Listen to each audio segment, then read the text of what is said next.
ডিনারের জন্য আজকে বানাবো কর্ন স্যুপ। সুপার শপ থেকে এই দুইটা কর্ন এনেছিলাম। এই কর্নগুলা কিন্তু একদম নরম থাকে, তা আমি যে শক্ত অংশটা থেকে ভুট্টাগুলো আলাদা করে নিচ্ছি। তারপরে একটু ব্লেন্ডারে ব্লেন্ড করে নিব। আমি একটু ব্লেন্ড করার আগে হালকা একটু ধুয়ে নিব। তারপরে একটা প্যানে একটু বাটার দিয়ে কিছু চিকেনের পিস একটু সটে করে নিব, সামান্য রসুন, লবণ আর গোলমরিচ গুঁড়া দিয়ে।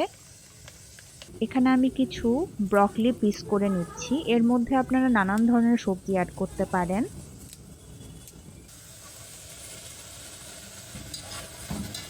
ব্লেন্ড করে রাখা কর্নটা দিয়ে দিব। তারপরে পানি দিয়ে দিব পরিমাণ মতো।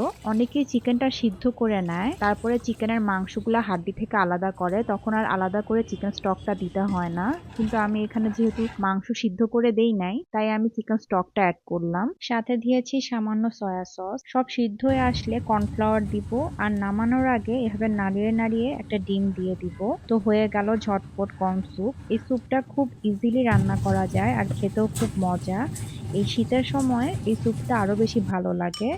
আর আসলে ব্রেড ছাড়া তো বাঙালি কিছুই হয় না, তাই একটা ব্রেডও টোস্ট করে নিয়েছি। তো আজ এই পর্যন্তই আপুরা, আল্লাহ হাফেজ।